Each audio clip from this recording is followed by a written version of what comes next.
Hey, yeah, it's Huck. And, nothing like a little distracted driving to get the day off, running, right?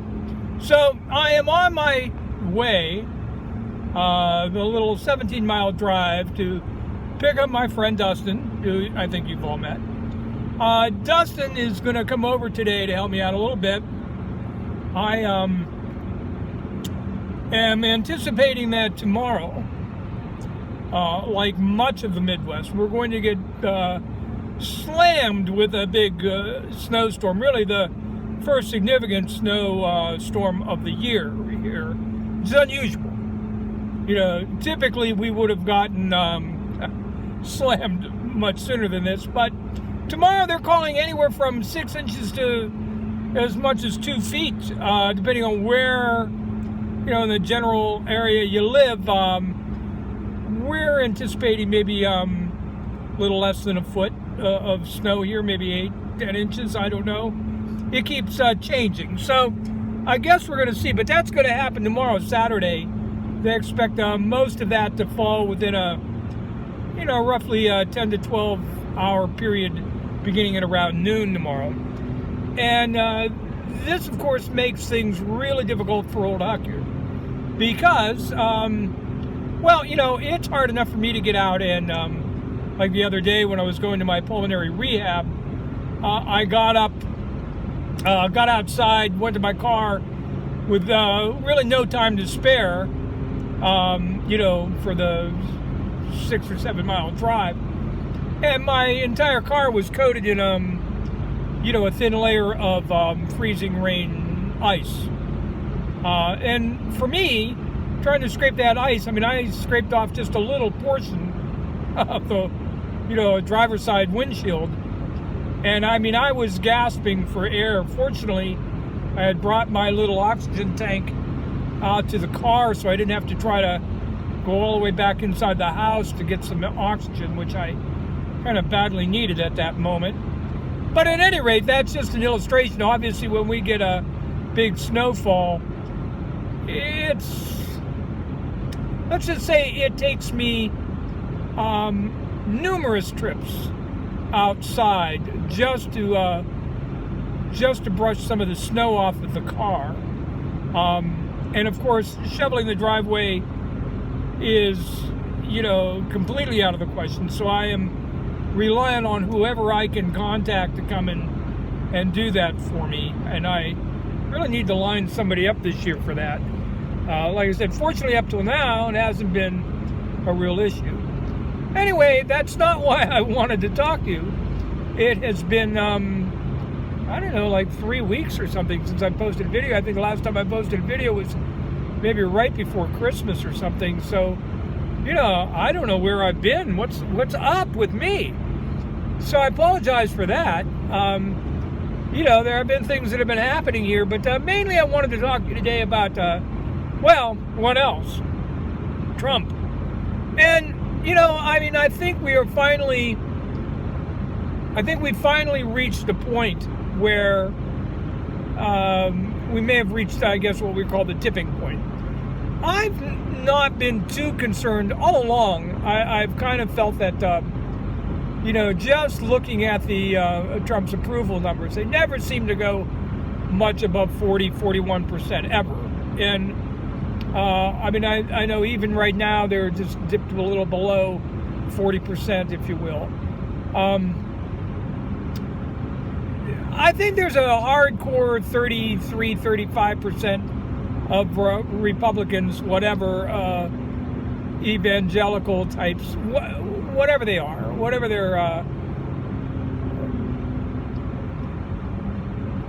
their reasoning, that are just going to be with Trump, literally, as he said, even if he shot somebody on Fifth Avenue. I don't think there's no doubt about that, and I don't think that's necessarily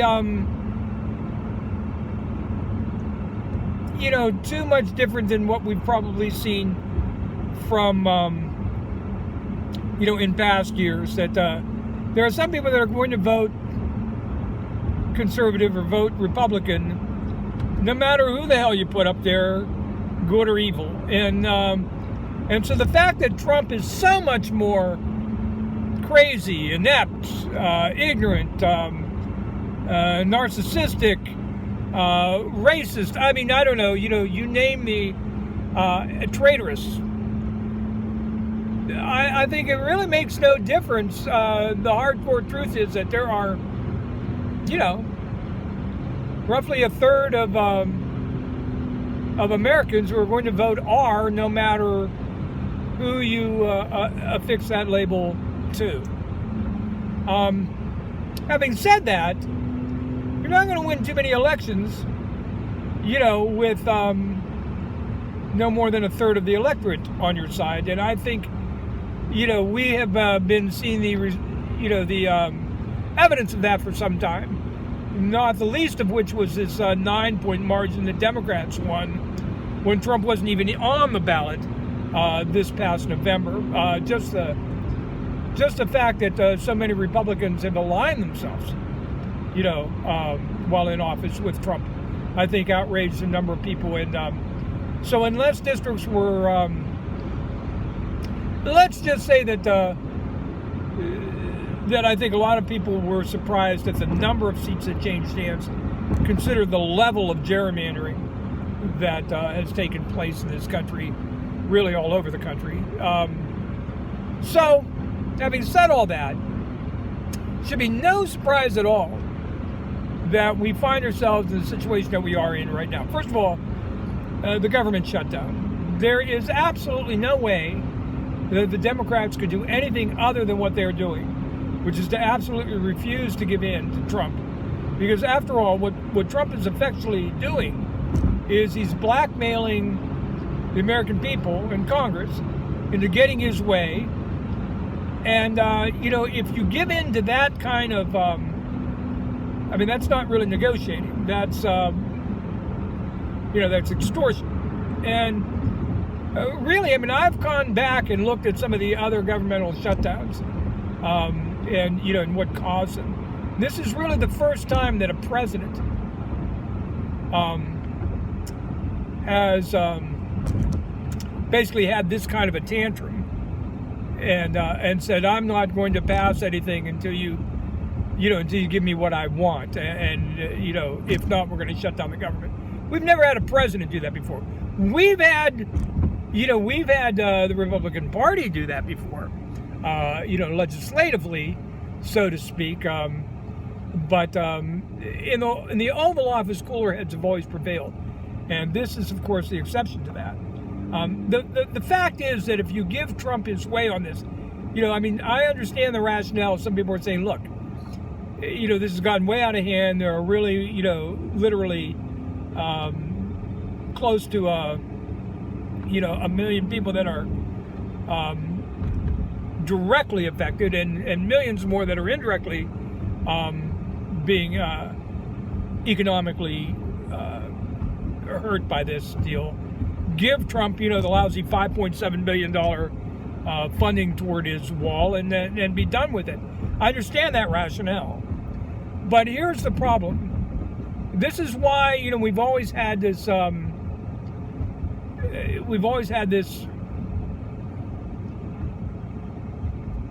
Process where we refuse to negotiate with extortionists and blackmailers, because if you give in on this, then every time Trump or the Republican Party, Mitch McConnell, wants something, whether it's a budget deal or to get rid of Social Security or cut massive funding for Medicaid or to completely trash any of our other safety net programs, all you have to do is just say, well, give us our way, or we'll do what we did the last time and shut down the government. You cannot give in on this. So inevitably, the only way this is going to end, and I don't see it ending well, but the only way it's going to end is someone's going to have to come up with a pretty creative way of allowing Trump to somehow save face and still not get his wall funding. And the truth is, he surrounded himself with not very clever people. And so, anyway, so there's that. I've been watching with great concern, the confirmation hearings of William Barr, Trump's nominee for Attorney General. And of course, so much regarding the Mueller investigation hinges on what this man intends to do once he's confirmed, because all indications are that there's really nothing that can stop his confirmation. Republicans are going to see that he gets through. And I'm going to be honest with you, there are a lot of reasons why I would never confirm this person myself. And the Mueller investigation is just one of the, the uncertainty as to, how he will treat the Mueller report when he receives it, and what he may or may not do in the meantime that may affect the direction or the scope or the funding of it. All of those things kind of are going to rest in his hands, and he's probably not the person that I would want to entrust all that to. But on the Mueller business in general, I'm going to say that it's not the biggest reason. It's one of the reasons, but it's not the biggest reason that I would not confirm him. The biggest reason is because this guy is got a lot of other problems in a lot of other areas that have nothing to do with Trump, really, or or the Mueller investigation. I mean, just his views on the Article 2 of the Constitution, which kind of designates the powers of the presidency, is about as expansive as you're going to find by anyone. And I think, at least I believe that some of those powers have kind of been made way too expansive, simply because I think, Congress is largely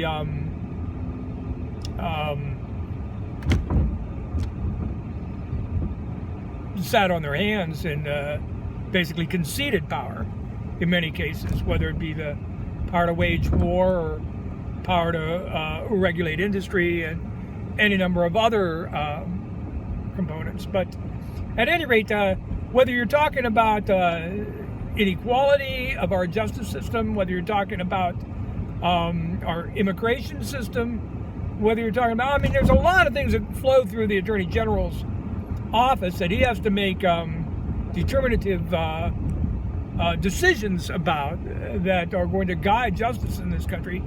And in a lot of those areas, I think he's just, not even in the correct ballpark. Having said all that, as far as the Mueller investigation, I'm kind of cautiously optimistic that he knows that, Trump is basically paying very close attention to what's going on in these confirmation hearings.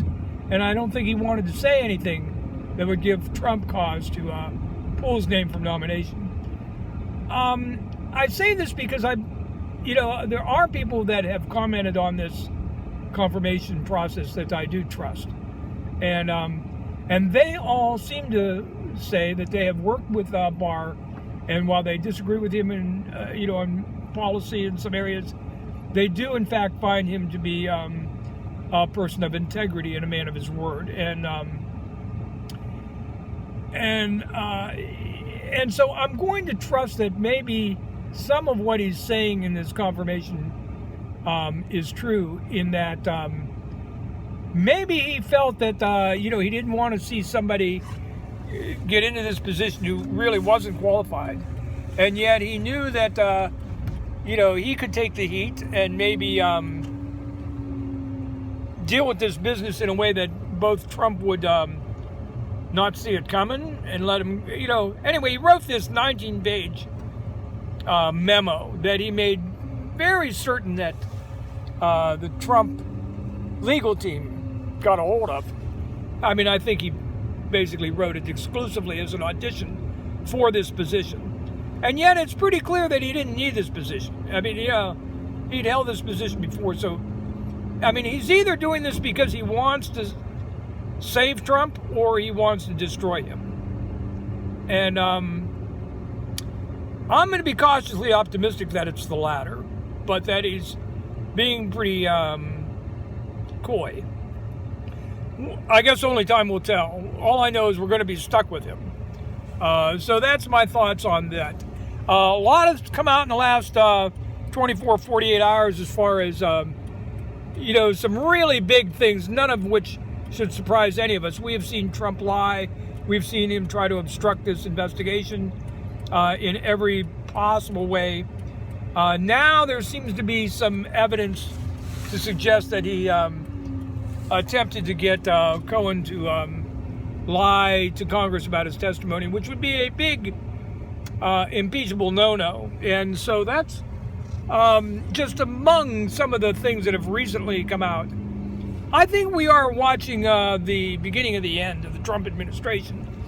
But these things take time. I don't think we're going to see it anytime soon. But I think now that Democrats are in the House, they've got the ball in their court. And I think what they need now to do is slowly build a consensus, even within the Republican Senate, that once they start impeachment proceedings, it'll reach a doable end. And I think so. I think they're letting the evidence kind of mount. And I think they're going to wait until they feel that the moment is right before they actually go that route. And even then, it's going to take some time. Listen, I have arrived at Dutch's place, so I'm going to let you go. Hey, I've kept this under a little over 17 minutes, so this is like a record short video for Old Huck. Thank you very much for watching. I have some personal news that I'm going to upload later this week, maybe this weekend while I'm snowed in. Let you know what's going on in Huck's life over the holidays. You might be surprised. So anyway, hey, thank you for watching. Thank all of you who have been so kind to me. I just can't tell you how much I appreciate your help. I'll see you again real soon.